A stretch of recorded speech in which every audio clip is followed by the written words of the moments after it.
할렐루야, 주님의 이름으로 문안드립니다. 다 함께 사도신경으로 신앙 고백하심으로써 수요일 새벽 예배를 시작하겠습니다. 전능하사 천지를 만드신 하나님 아버지를 내가 믿사오며 그 외아들 우리 주 예수 그리스도를 믿사오니 이는 성령으로 잉태하사 동정녀 마리아에게 나시고 본디오 빌라도에게 고난을 받으사 십자가에 못 박혀 죽으시고 장사한 지 사흘 만에 죽은 자 가운데서 다시 살아나시며 하늘에 오르사 전능하신 하나님 우편에 앉아 계시다가 저희로서 산 자와 죽은 자를 심판하러 오시리라. 성령을 믿사오며 거룩한 공회와 성도가 서로 교통하는 것과 죄를 사하여 주시는 것과 몸이 다시 사는 것과 영원히 사는 것을 믿사옵나이다. 아멘. 하나님 감사합니다. 2021년도도 한결같은 은혜와 사랑으로 우리 모든 성도들과 그 가정과 일터를 지켜주심에 감사를 드립니다.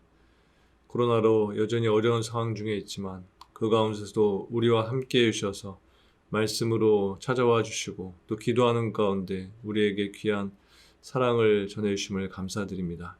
오늘 이 아침에도 주님을 찾고자 주님을 만나고자 예배자로 나온 이들이 있습니다.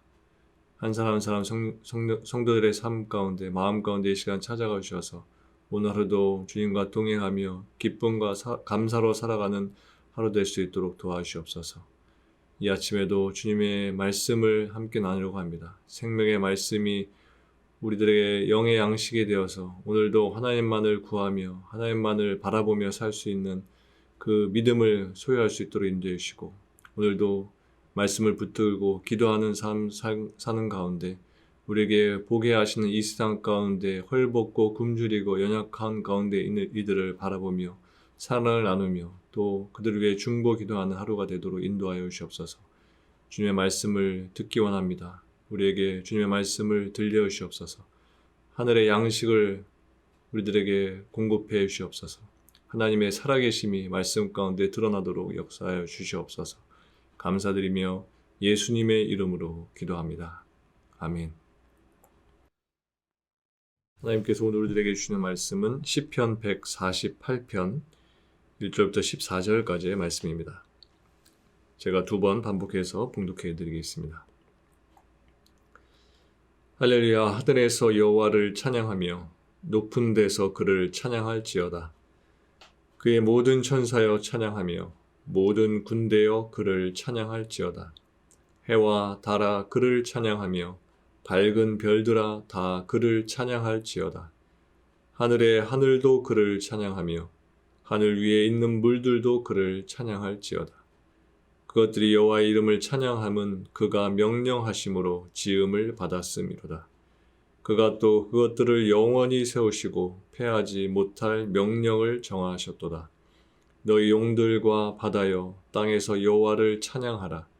불과 우박과 눈과 안개와 그의 말씀을 따르는 광풍이며 산들과 모든 작은 산과 과수와 모든 백향목이며 짐승과 모든 가축과 기는 것과 나는 새며 세상의 왕들과 모든 백성들과 고관들과 땅의 모든 재판관들이며 총각과 처녀와 노인과 아이들아 여호와의 이름을 찬양할지어다. 그의 이름이 홀로 높으시며 그의 영광이 땅과 하늘 위에 뛰어나심이로다. 그가 그의 백성의 뿔을 높이셨으니 그는 모든 성도 곧 그를 가까이 하는 백성 이스라엘 자손의 찬양받을 이시로다. 할렐루야. 다시 한 번 더 본문 말씀 제가 봉독해 드리겠습니다. 할렐루야, 하늘에서 여호와를 찬양하며 높은 데서 그를 찬양할지어다. 그의 모든 천사여 찬양하며 모든 군대여 그를 찬양할지어다. 해와 달아 그를 찬양하며 밝은 별들아 다 그를 찬양할지어다. 하늘의 하늘도 그를 찬양하며 하늘 위에 있는 물들도 그를 찬양할지어다. 그것들이 여호와의 이름을 찬양함은 그가 명령하심으로 지음을 받았음이로다. 그가 또 그것들을 영원히 세우시고 패하지 못할 명령을 정하셨도다. 너희 용들과 바다여 땅에서 여호와를 찬양하라.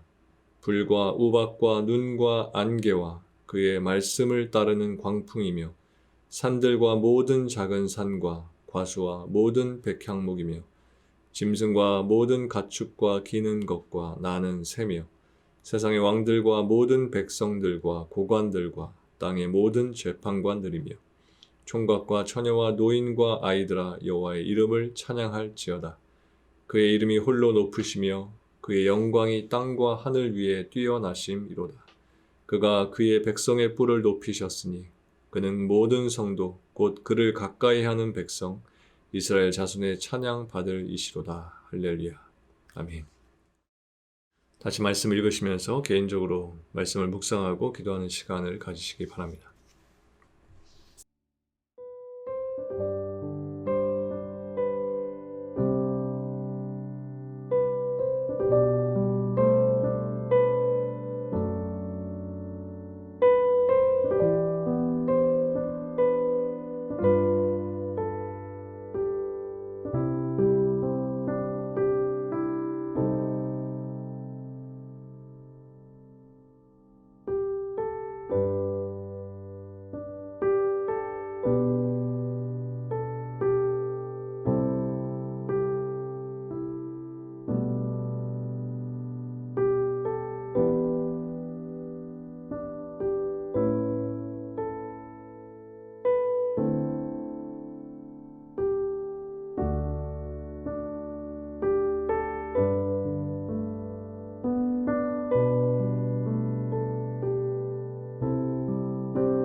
오늘 보면 시편 148편은 두 부분으로 나눌 수 있습니다. 먼저 전반부에 해당하는 1절에서 6절에서는 천상에 존재하는 모든 것들에게 하나님을 찬양하는 일에 동참할 것을 촉구하고 있습니다. 이것은 마치 우주가 웅장한 오케스트라가 되어서 장엄한 교향곡을 연주하는 느낌을 주면서 시의 전체 분위기를 박진감 넘치게 하는 것처럼 느껴지게 합니다. 그리고 이어서 후반부에 해당되는 7절부터 14절까지의 말씀은 땅의 만물들을 향해 하나님을 찬양할 것을 촉구하고 있는 말씀입니다. 시인은 이 시를 시작하면서 1절과 2절에서 이렇게 노래하고 있습니다. 할렐루야, 하늘에서 여호와를 찬양하며 높은 데서 찬양할지어다. 그의 모든 천사여 찬양하며 모든 군대여 찬양할지어다. 여기서 하늘에서와 높은 데서라는 이 표현은 우주적 하늘 및 이 세상과 구별되는 한차원 높은 세계를 나타내는 말입니다. 또한 모든 사자와 모든 군대라는 이 표현은 이러한 세계에 머무는 하나님의 천군 천사를 가리키는 말입니다. 즉 이 말씀에서 시인은 거룩한 천상 세계를 향해서 여호와를 찬양하라 라고 명령하고 있는 것입니다. 그런데 여기서 시인이 이 세상과는 비교될 수 없는 천상의 존재들에게 하나님을 찬양하라고 말하는 것은 그들이 아무리 고귀한 존재라고 할지라도 찬양하는 것만큼 고귀한 행동은 있을 수 없다라는 이것을 말하기 위해서인 것입니다. 또한 이 말씀으로 시인은 이 땅의 인생들이 비록 천상의 존재와 비교될 수 없는 존재일지라도 찬양하는 것으로서 고귀한 자리에 이르게 된다는 이 사실을 말해주고 있는 것입니다. 찬양은 세상에서 가장 거룩하고 고귀한 인간의 행동입니다. 그렇게 시편 147편의 기자는 시편 147편 1절에서 이렇게 말했습니다. 할렐루야, 우리 하나님을 찬양하는 일이 선함이요 찬송하는 일이 아름답고 마땅하도다. 이 사실을 깨닫게 될 때 우리의 삶 또한 천사도 흠모하는 거룩하고 고귀한 삶이 될 수 있는 것입니다. 또한 이 세상에서도 고귀하고 거룩한 존재로서 살아갈 수 있게 되는 것입니다. 이어서 3절과 4절에 보면 시인은 이렇게 고백하고 있습니다. 해와 달아 그를 찬양하며 밝은 별들아 다 그를 찬양할지어다. 하늘의 하늘도 그를 찬양하며 하늘 위에 있는 물들도 그를 찬양할지어다.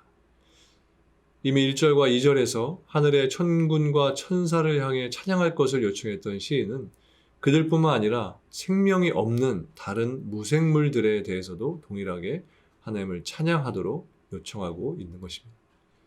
이처럼 하나님께서 창조하신 모든 우주 만물은 하나도 예외가 없이 하나님을 찬양할 의무가 있다라는 것을 보여주는 말씀인 것입니다.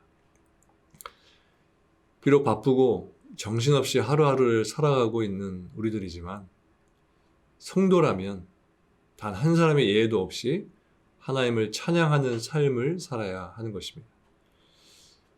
그럼에도 성도들 중에 어떤 이들은 마치 찬양이 어떤 특정한 사람들의 전유물인 것처럼 생각하는 이들이 있습니다. 예배 때나 적당히 몇 번 부르면 되는 것으로 여기는 사람들이 있는 것입니다. 그러나 여러분, 시편 150편 6절에 호흡이 있는 자마다 여호와를 찬양할지어다 라는 이 말씀처럼 호흡이 다하는 그 순간까지 끊임없이 하나님을 찬양하고 그 은혜를 찬미하는 삶을 사는 것은 모든 이 세상의 만물과 우리 모든 성도들의 사명이자 본분이다라는 이 사실을 잊어서는 안 되는 것입니다. 그러면 여러분, 결코 우리는 찬양의 구경꾼이 되어서는 안 됩니다. 우리 삶에서 또 우리 입술에서 찬양이 끊이지 않게 해야 한다는 것입니다. 매 순간마다 우리의 영혼에서부터 울려나오는 진정한 찬양으로 하나님을 영화롭게 하고 하나님께 영광 돌리는 거룩한 삶을 살아가도록 늘 힘써야 하는 것입니다. 본문 7절에서 10절을 보면 시인은 용과 바다, 불과 우박과 눈과 안개, 산들과 모든 작은 산과 과목과 백향목, 그리고 짐승과 모든 가축과 기는 것과 나는 새를 향해 여호와의 이름을 찬양하라 이렇게 명령하고 있습니다. 1절에서 6절까지 천상의 존재들을 향한 하나님의 찬양을 촉구했던 시인은 이제 땅의 만물들을 향해 명령을 하고 있는 것입니다. 당시 사람들의 시각에서 해와 달과 별과 같은 천체들은 이 땅에 발을 붙이고 사는 짐승들이나 사람들과는 비교할 수 없을 만큼 소중한 가치를 지닌 것으로 여겨졌을 것입니다. 그래서 고대인들은 심지어 천상의 존재들이었던 해와 달과 별 등의 신성을 부여하고 그것들을 섬기기까지 했던 것입니다. 그러나 오늘 시인은 각각의 어떠한 차등을 두지 않고 모든 만물을 동등하게 언급을 하고 있는 것입니다. 그 동등한 면은 바로 모든 만물이 하나도 예외가 없이 하나님을 향해 찬양을 올리고 있다는 이 점입니다. 즉 시인의 눈에는 우주의 거대한 천체이든 땅에 기는 초라한 작은 벌레이든 그 모든 것이 하나님이 세우신 질서와 하나님이 세우신 법에 순복하면서 하나님의 영광을 드러낸다는 이 점에서 동일하게 보였던 것입니다. 즉 그가 어떤 자리에 있든 얼마나 많이 가지고 있든 또 어떤 일을 하든 상관이 없이 하나님을 찬양해야 하는 동일한 직무를 모두가 다 부여받았다는 것입니다. 그리고 그러한 직무는 창조주이신 하나님 앞에서 살아가는 모든 사람들에게 있어서 가장 복되고 가장 중요한 직무라고 말할 수 있는 것입니다. 다시 말해서 비록 낮은 곳에 처한다 해도 비록 가진 것이 없다고 해도 하나님을 찬양하는 이 직무를 감당하는 사람이 복된 사람이라는 것입니다.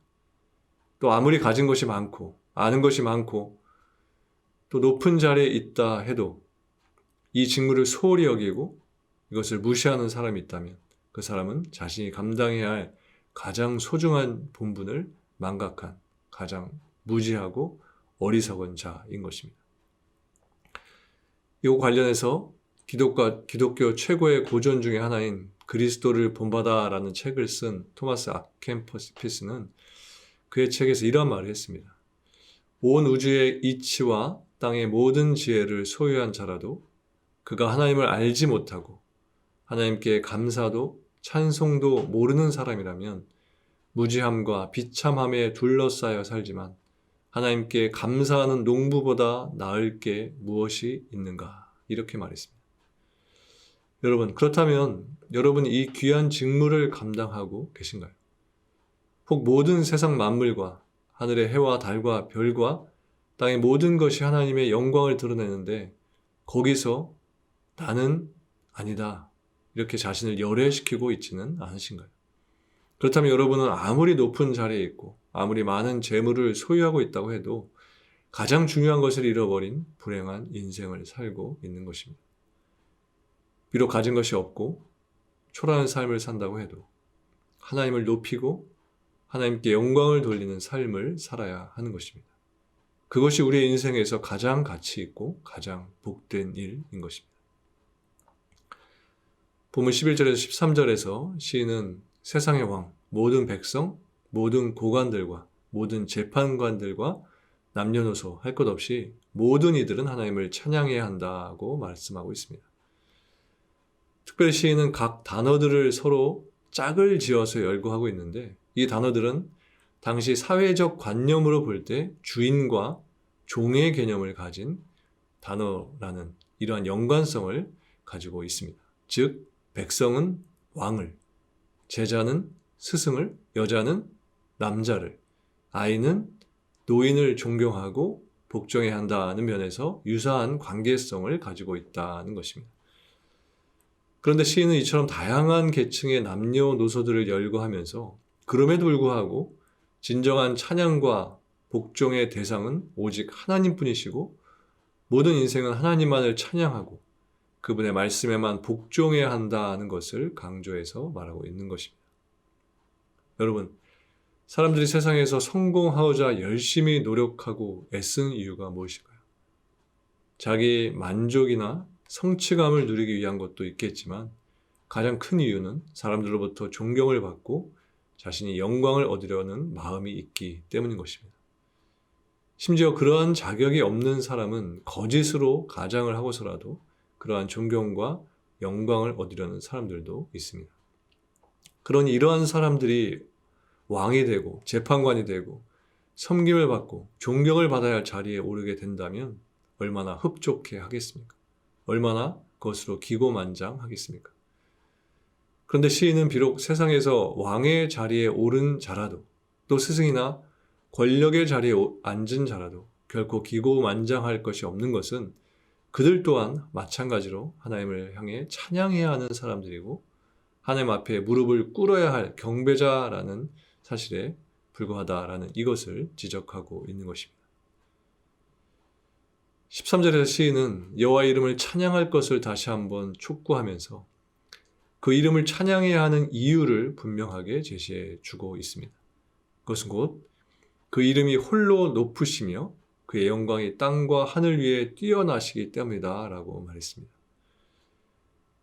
이것은 땅 위에 무엇과도 비교할 수 없는 탁월한 능력이 하나님께 있다는 사실과 함께 하나님은 모든 피조물을 다스리는 분이시기에 찬양하지 않을 수 없다는 이 사실을 밝혀주고 있는 것입니다.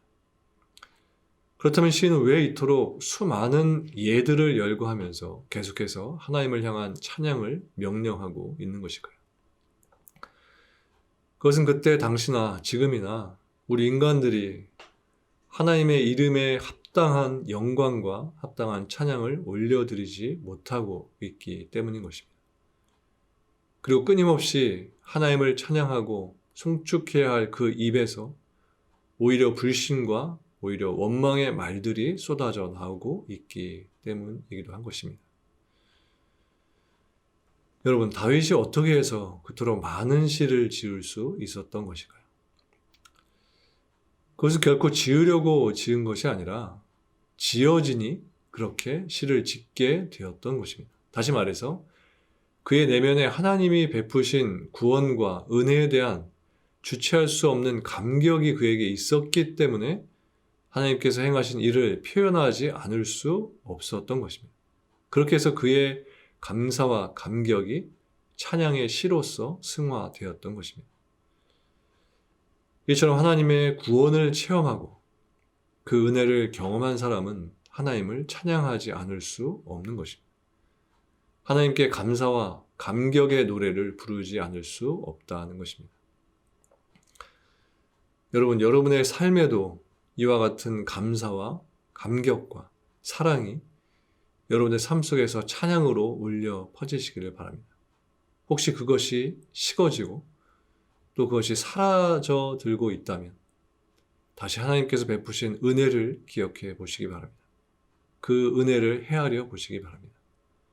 하나님으로부터 구원받은 자는, 그리고 하나님의 은혜를 경험한 자는 하나님을 찬양하지 않을 수 없는 것입니다.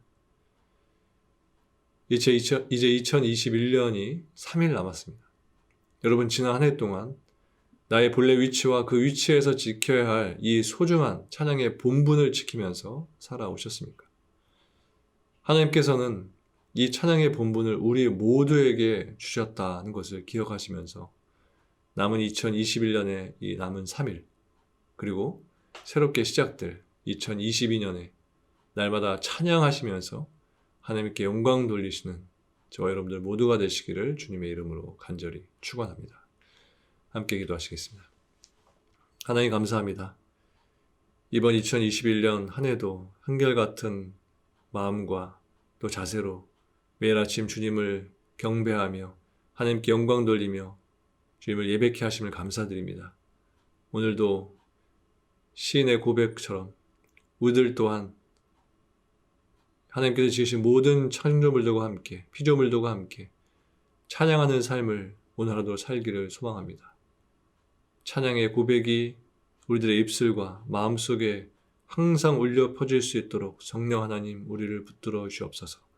한 해를 마치면서, 한 해를 돌아보면서 불평과 원망으로 가득 채워진 우리의 마음 입술되지 않도록 하시고, 한 해를 돌아보며 우리를 구원하시고 우리를 빚으시고 창조하신 사랑의 하나님을 기억하면서 하나님께 찬양 올려드리는 이 연말 되게 하시고, 또 내년 새해를 맞이하며 그러한 한 해를 살아가는 저희 모두대로 인도하여 주시옵소서.